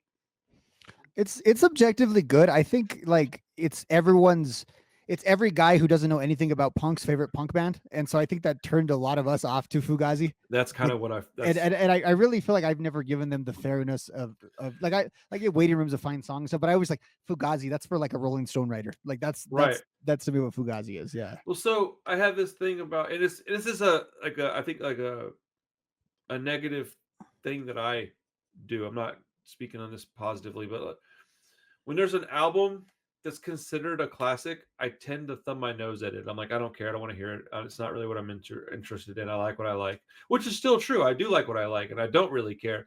But I should give these albums a chance, man. It's like the movies that are at the awards shows. I'm like, yeah, it's what is it, Oscars or is it Oscars for the movies. Yeah. yeah? So like, it's Oscar bait. I don't care about it. And but they're typically pretty good movies, man. It's like that. Like album, it's like, oh man, it's won a Grammy. I'm like, yeah, it's the fucking Grammys though. Like, okay, still a good album. And I mean, Well, like Turnstile is one that I it kind of falls this category, except that I've owned the record and don't like the band. But I got into them a little later. I didn't never hear their early stuff until way after their modern stuff. So I already didn't like the band before I listened to their old stuff. But So but you know what? With the Grammys specifically, as it pertains to rock music, it's an irrelevant thing because it's just like it. I don't think that's no one would argue those are the. It's just like of the popular bands who released something you that was cool this year. That pretty much tends to be except how the Grammys work. the only issue with that is that Tim Armstrong has 2 Grammys. So if this was all based on just like who was cool, he wouldn't own a Grammy, I don't No, think. I'm not saying the Grammys was always like that. I'm saying the current Grammys in the state Oh, of okay. rock music, they just tend to. It just tends to be like the same five Oh, band. It's just like that's what I'm I just saying. Right, because rock is just not taken, I think, is serious by the academy. You know what yeah, I mean? The way got you. so Okay, so like right now. that's more Okay. yeah, that's more what I'm saying. No, there's I think the Grammys can be like a useful way historically to track and still with pop music because they still kind of take that seriously. I think it's an interesting way to track what's popular or what's in the know. Whereas with rock music, it pretty much just relies on the big bands. So like again, a band like Turnstile, they have to be around for like 20 years almost in order for them to even crack that. I feel really stupid. I had the Minor Threat Bad Brains thing completely wrong. I'm having a great podcast. Oh, did you have it backwards? Yeah, no, yeah. Bro, you know you're preaching to the choir here, my friend. I've done that. You know how many times I've had to go to the comments and just go, "Yeah, I know, I didn't say that right." To dude, like today, this guy said to me, "Hey, you're saying the song like basically when I say Journey to the End of the East Bay, I don't put the in there because I Uh, have a stutter and I Journey. speak really fast. I call it Journey to the End of East Bay." But there is a the in there. I know this, but I've said it, Journey to the End of the East Bay. It sounds like I'm saying the same thing. So I just cut the word out because it makes me trip over my words. And this dude's like, I've been watching your videos for a while. Do you know you do this? And I'm like, yeah, I know I do it, man. Like, I'm sorry. Like, 'cause I know the guy was probably irritated by it because it would irritate you if somebody's mispronouncing a thing that you care about, right? And I was just like, man, like, I don't know how else to say this, dude. I've got a stutter. He probably was like, oh shit, my bad. But like, I just explained it to him. He's probably a nice person. I'm not trying to be rude or anything. I I can't call constantly Jess have to like, Michaels not Jess Michaels, right? It's oh, it's just a jeez. tick I have, right? And it's hard when you speak publicly because it Dude, the just first you like 10 can't times stop you did that, yourself I from doing thought it. you were just trolling me. Yeah. Again, But where did I hear someone refer to him as that? And then I just sort of like adopted that. I want to say someone did that. And now that you've actually talked to the guy, I feel really dumb because I like my mouth will not allow me to address his name. well, dude, it'd be funny. It's funny when people like bring up a mispronunciation or misquote of a like rancid name, word, lyric, whatever. I'm like, dude, that's rich, dude. Tim Armstrong is the king of being like, no, I said this. You're like, where? Where did you say that? Because I don't see it anywhere. Let's get back on topic for at least a few minutes, That was like the funniest thing you've ever said. bro. Like, Of just like him being like the arbiter of like yeah, like clarity of speech. I didn't mispronounce the Tim Armstrong thing. He mispronounced it. Like, I fucking love that guy, dude. He's my favorite lyricist and music writer of all time. But boy, does he make it hard to listen to him sometimes. No, no, hard to understand him. It's easy to listen to him. I Well, love his it voice, would help if like the lyric sheets weren't generally in his pen in his handwriting as bro. well. That is Bro, I was reading something the other day, and I was like, dude, he didn't even put like a whole verse in here. It was Ti- missing like an entire bridge. I think it was the bridge was missing, and I was like, what the fuck, man? I was so irritated. All right, minor threat is it's so important because I mean let's just talk about Rancid. Like we love that's our band, right? Even Rancid was like, oh fuck, dude, minor threat's pretty fucking good. This is how good they are. We're gonna put a homage to their cover as like our greatest piece of work we ever gonna create. Like it's just incredible that you have back in the early mid 90s I was discovering this band because bands that I liked thought so highly of them that they were Mhm, covering their songs. They were doing mhm. these covers that reference their art, and that tells you a lot, man. Not that people didn't do that with and for Black Flag. Their logo is one of the most copied logos in the history of logos. But it I don't hear a lot of bands covering Black Flag songs on their major debut, or maybe they do. I don't know. Actually, people that are watching this, You hear a throw me fair some amount of Black Flag covers, like I would say. Rise Above. I hear all the time, but like I don't know. I guess I'm. But I would say okay, but like how many bands have covered the song Minor Threat? Like that think of like Oh my Pennywise, god, so many. every show they played the song Minor Threat like as if it's their song. Yeah, I Um mean, there's a lot of bands that cover a lot of Minor Threat songs. It's I kind of my mean, like point. NoFX has a jazz edition of Straight Edge on White Trash. Like Boy, it's that's ridiculous. that's funny. That's funny. No effects singing a straight edge, but In doing a jazz song too on top of it as like what weird world is that? That's in well, 1993 they were doing that. that is a very 90s thing to do. There's a lot of bands that play filler, Seeing Mhm. Red, I Don't Wanna Hear It, Minor Threat. There's so many songs that I've heard bands cover. This what a collection of songs, dude. Like, Well, and what they're a they're collection of they're songs. strangely and these songs are like they can be difficult to play at like properly, but they're not overly complicated and stuff. They're very like it's a very accessible music in that way. That there's a difference between I think Black Flag is not accessible at all. Like Black Flag takes like it's more of like a it's like we Right, talked about it's dense. It's a deep read kind of thing. You don't got to really know much about anything, and you can kind of hear these songs and know what's going on and get the idea of them and get like again if you have basic knowledge of guitar, power chords, it has that like punky kind of way where you could sort of replicate this. And like many of the covers sound obviously like the No Effects covers like way out there and sounds completely different. But when you think of like the way Pennywise does Minor Threat, they do a little bit of a like a heavier Pennywise version, but it sounds amazing. And there's also like you said, like the influence that this has, where there's these subtle breakdowns. There's all these parts that these hardcore bands took and expanded and every I mean both of these bands are hugely influential, but like Minor Threat specifically to hardcore is just they're that thing. Um, right. and like I said, you just can't even distangle the music from like the lifestyle stuff and all of that because it just feels so intertwined and like because like straight edge I think has like a bad reputation generally as like this like Oh, militant sort of like thing yes. and like there for the jerks and there for the jocks and all of Well, that that. was all because of the mid 2000s though, like 2003 to like 2012, man. There was like a 10-year period where like those people behaved like douchebags. I was around it, man. I saw it to a Mhm, degree. I was part of a bigger crew of people, so I didn't really get messed with when I was smoking cigarettes and drinking beer, but I always got the fucking side eye. I always got looked at funny. They always were talking to me about it. Like yeah, dude, it was very militant, which whatever. I'm not it's a healthy way to live, honestly, or at least mostly. mhm, It could also become an addiction. And I don't know anybody that's ever remained straight edge for their whole life. Like I think it's a lifestyle that's a stop along your journey of life. I don't think it's going to necessarily be your whole life. mhm. But it maybe it should be. There's people that it definitely should be. Right, and I think with like Ian, it's one part of his personality or one part of his sort of like his way of being. It's like now I think he's talking about he's like vegan now and stuff like that. And he said that was sort of the progression of those things, and that that kind of makes sense of how that's just sort of his way and his framework. But it's like it's so funny though to me. Like okay, and I don't know why we made this segment into like bash Black Flags. That's not really the intent, but it Oh is wait, there is I don't think we're bashing it's a them. contrast though because like it's funny because you think about like this type of music and like if you're like the theoretical parent who hated punk and was like sort of bothered by the imagery of Black Flag and what that represented, what about this would you ever find objectionable other than the Well, sound and the tone? that's kind of my point is that they're nihilistic, this is optimistic. There's a big fucking difference. And you can hear it within not only the vocal stylings, but it's within like the just the tone of the music. But yeah, if I was a parent of a child and I found Black Flag, I might be a little concerned. If I was a parent of a child and I found this, I might be a little proud because, Mhm, dude, it takes some courage to stand up and say, no, I'm not going to do any drugs. I'm not going to drink. I'm not going to smoke. I'm not going to have sex. I'm not going to do whatever it is you're not going to do. It takes courage because most kids do all that dumb shit.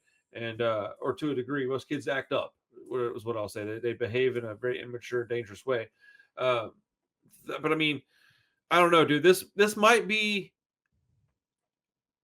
my favorite hardcore record has always been Terror, Lowest of the Low.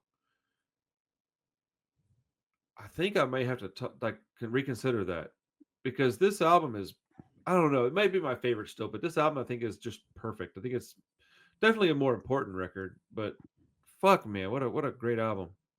I well mean, and it's a compilation, but like whatever. it also share like it's one of the best hardcore albums. It's also legit one of the best punk albums too. Like even Right. outside of the hardcore framework, it still very much fits into the punk framework. Well, when I was a kid, I didn't even know it was a hardcore record. I thought it was a punk record. The same like Yeah. Agnostic Front, Bad Brains. I didn't think those were bands were any different than the bands I listened to. Sick of It All. To me, that was all punk. Uh-huh. The only one that I heard and knew was different was Madball. I was like, this Mhm. isn't your typical punk. But all the other Yeah. shit, it was all punk to me. Mhm. Well, and back in the early days, like everything that wasn't like And even like the Ramon style stuff would just get classified as hardcore sometimes. But there was like you had like the Ramones and the Damned and the Buzzcocks and like that style of punk, and then the stuff that just wasn't that was all called hardcore. Right. We weren't so good at like subdividing it into all these things like we are now. Wasn't that let me look this up real quick. Let's see. There's a there's a 4 EP compilation, and I thought it was Discord that put it out. Maybe it was Because maybe because you were saying Teen Idols, right? And that was yeah. um I Oh mean yeah, here Ian we go. that was Ian in Yeah. that band too as well, right? So, 4 old 7 inches. Discord Records. So here's a link between the two people. You have Youth Brigade, Government Issue, Teen Idols, and what's SOA stand for again? Damn. SOA stand. I know what it stands for. I can't bring it to my. I'm having like a brain fart. Uh, oh my goodness. Something of alert. State of alert. State of alert. Is that what it was? Yeah, state of alert. Okay, so you have state of alert. You've got Teen Idols. Was Ian in Teen Idols? I want to say he was.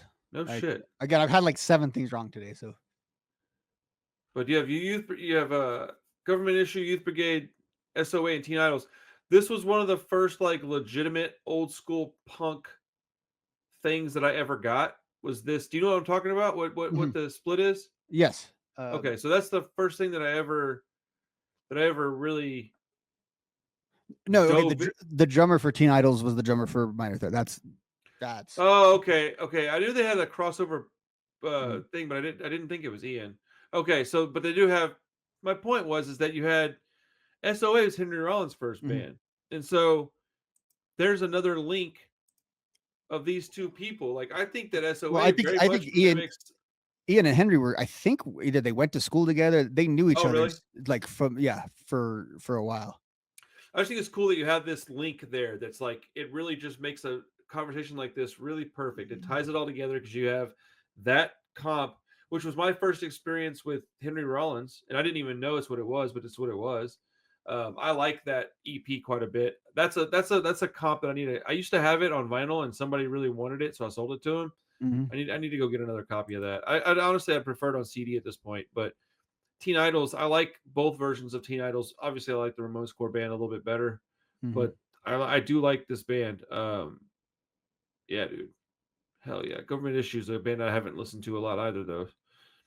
But Um, Thinking about like the funny thing with Minor Threat, it's funny thing with these bands is like what grew out of them because obviously Ian goes on to that, and then their guitarist Brian Baker goes on to be the guitarist in Bad Religion since yep, 1990, and has especially their iconic albums in the early 2000s is a big part of that, and it was funny because him coming to Bad Religion at the time, he was sort of this like legendary guy to them, even though he needed the job in Bad Religion, he very much viewed himself as someone who had already been at the top of the game and had been, and like they were very much like they thought it was cool that he was in their band. I also love the Fat Mike story when he was doing cocaine with them and joking that he did cocaine with the guy who invented straight edge. that's amazing.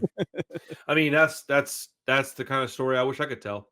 Um, when you get these two albums and you put them up top of a cork board, the lineage that they both create, the amount of important music and people that come from these two camps is mind blowing. Like it's a lot. Like it's a lot because not only did they have important people in the bands, because you've got Henry Rollins, Ian MacKaye, Brian Baker, Keith Morris, dude. I mean, how many people are in these bands that like Bill form Bill other Bill, bands that? Bill Stevenson of the Descendants Oh, eventually on the next jeez, album. Yeah, Louise, dude. You got like he's in the room when most of those songs are written on that's what Damaged. I'm Yeah. saying, man. It's so crazy, dude. You got all these people that just come from this one like 2 year period where these 3 albums came out where it was just so impactful that it changed the entire trajectory of an entire subculture and then also created other subcultures Well, because it also created hardcore. It also created straight I was gonna edge. say it changed Like, what music. the fuck, dude? It So really like did. I think in a lot of circles, Minor Threat is also considered like the first emo band for some reason because and not emo in the way we think of it, Ooh, I can see that. but like in the truest sense of they created that sort of sound and like and it's funny because there, I think it was like this, and I think Fugazi is actually more credited with this, but it's like a of a music that was like a non-politics and that in that original formatting. And then obviously you and I have talked about emo has more roots in like hardcore and metal than it really does share Oh, often with punk. And so it's like way more of a hardcore subgenre than it is a punk subgenre. right, yeah, it's the light. Whereas I think like pop punk is the lighter side of punk rock, and the Right. mall emo is the lighter side of hardcore. And so you see that influence. But what I love about what we're saying is what think of how dead punk rock was though in general during that time period. So just how awesome it was that these relics like what these things birthed in their scene, because like you have the 70s punk is all chic and all this and there's a little bit of money coming in. These bands do their thing in the early 80s. So it's not just DIY because they wanted to be cool to have punk ideals. They're DIY because nobody would like punk was not something you did business with in the early 80s. So and the 80s is all like this independent scene era that's all fertile to like the 90s. Then the major labels come in, the Green Days, the Rancids, the the Pennywises, all them they take off, they become huge. But like these bands had to lay the foundation with no support from labels, no support from radio. They're making scenes, they're doing zines, and they are touring. And Well, it's amazing that it holds up is the thing about that too. Is like it does this hold music up. is still pretty damn good. The stuff that doesn't hold up is literally the quality of the recording. That we're not saying and again anything about the songs and And I still people like love this the stuff. Like Minor Threat recording. I still really enjoy. I was listening to it again earlier tonight when I was making my dinner, mm, and I was like literally like bouncing around the kitchen, and I was like, man, I listened to this twice already this week, and I still feel this way. But if you go back and listen to like even Rancid's first album, dude, tell me you can't hear some Black Flag and Minor Threat in mhm. that. Like, come on, man. Like, it's not my favorite Rancid record, but it's still a great album. Go listen to that. Go listen to Well, that. Tell me you can't hear some Black Flag and Minor Threat in there. I think Tim's hard when they do the heavier stuff. This is what it's an homage to, because Rancid is like this collection of all these different eras of punk kind of in one band. And when Tim does his like werewolf thing, specifically the Tim when the Tim songs are heavy, it sounds like a lot of the Minor Threat, and a lot of the Black Flag. The like the album we did last week, the one you've come around on, Rancid 2000. You want to tell me that stuff doesn't sound a whole hell of a lot like the stuff you're hearing here on like a direct level? Man, I thought I was really positive and really kind about that album, and I still just got raked across the coals by these fucking people, man. I can't fix people's bad taste, bro. I'm sorry. Uh, it's funny you're talking about the '80s. That punk was kind of dead, and I think to a certain degree you were right, man. You had these little pockets of sound. You had LA, DC, you had New York, and then you had some shit that was happening in Austin as well in the Mhm, early '80s, right? But it was so uh, kept in its own little area. It was regional to a mhm. kind of an incredible degree because there was no internet. Traveling was expensive. It was these little pockets of the country that had all this music, and the only punk rock that was coming out that was any good in the '80s, the early '80s, was in the UK. That's where Mhm. Oi started coming from. Street punk started happening in the early '80s. I think maybe even a little bit before that. But it's incredible when you really look at some of the dates on some of these bands when they were doing this stuff. You're like, holy shit! Cannot believe that guy was playing that in 1979. Like that's crazy. Like it's interesting, man. Well, I love this fucking channel, dude. I learned so much shit doing stuff I thought I knew a lot about. when you hear people say, I used to think when they say, well, no, the idea of rock is dead is not that no one will like rock anymore. It's that like all the ideas have been used.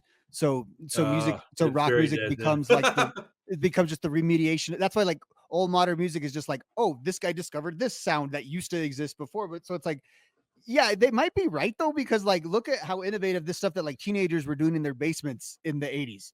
Like Well, that's and so what that's a what lot like of yeah, it's just a lot of it's done. Like a lot, like well almost everything has been done, and now again in this era, maybe if like you could have the similar idea, but you weren't necessarily getting it from the same place you were coming up with it. any punk band that happens right now is a derivative of something that we love. There is no punk band. Okay, so I'll say this. I'll say this. Sure. There's only a couple of sounds that have come out in the past like 10 years that I would say are fairly original, but it's more like they're original because they're combining sounds more so than coming up with one.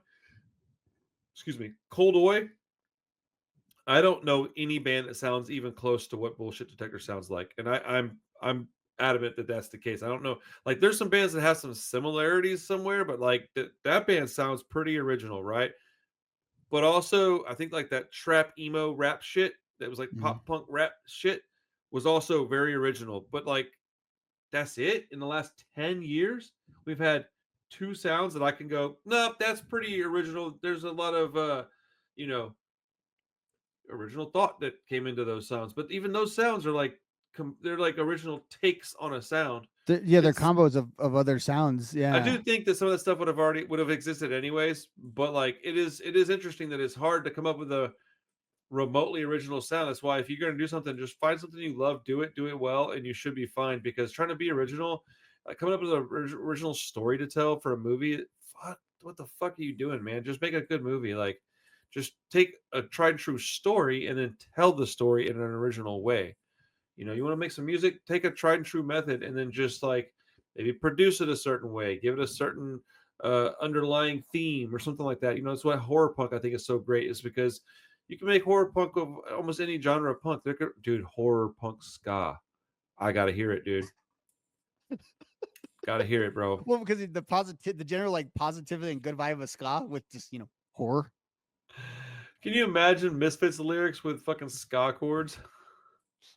Well, I mean, Uh, like No Effects has done ska cover like I do ska killed covers of your Misfits baby sounds. today. It's like, Doot, doot, doot, doot, doot, doot. yeah, dude, that would be so fucking silly. Now I kind of want that. I was gonna mention Oh, I this. definitely want that. Sorry, what were you Go ahead saying? and check out this book, "Going Underground" Ooh, by George Hercula from American Punk from '79 to '89.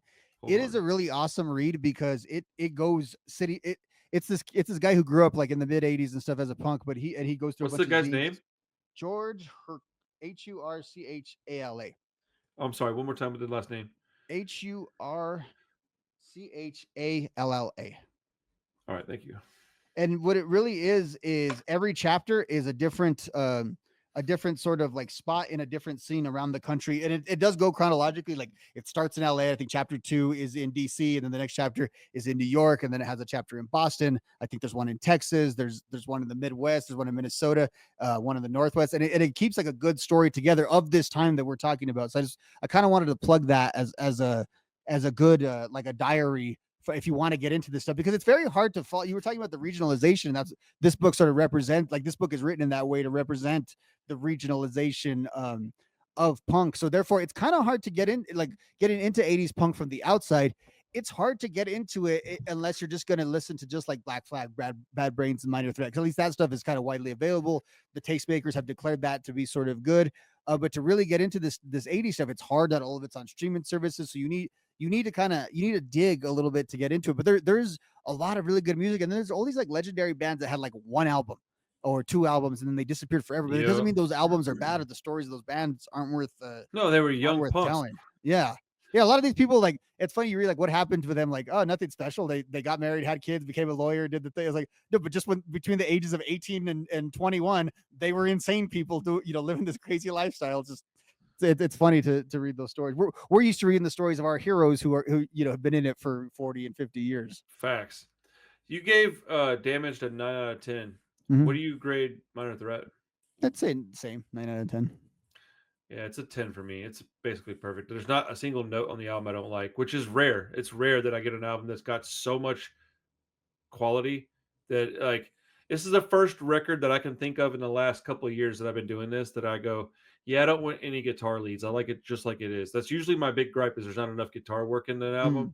This album is perfect because it's exactly what you want out of an album that's like this. You just don't know it till you hear it. And then you hear it and you go, holy shit, that scratched an itch I didn't realize I even had. Like, shout out to Minor Threat, shout out to Black Flag, shout out to Henry Rollins, Ian McKay, all those guys out there doing the Lord's work in the early 80s and providing a template for all these bands that I love in the 90s to come around and make music. Like I mean, think getting about it. getting beat up at their own shows, like right, like Jesus. think of that.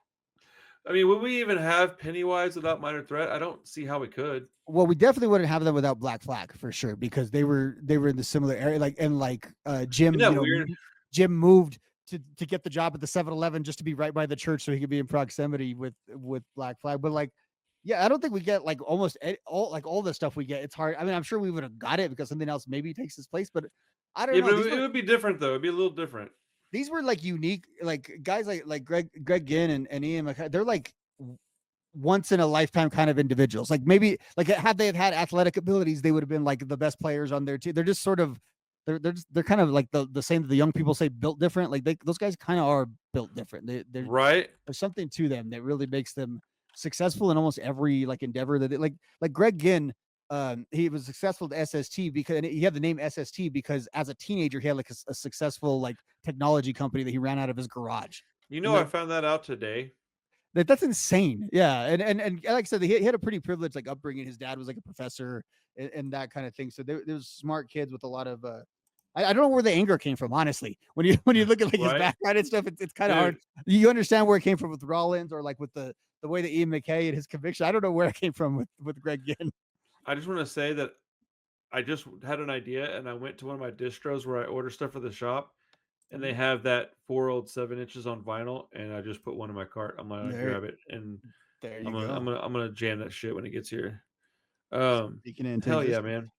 You have any idea what you might want to talk about next time, or you want me to just pick something out? I don't have an idea. I stress about this 30 seconds as I'm like logging on to the chat with you every day, but I hadn't thought about it.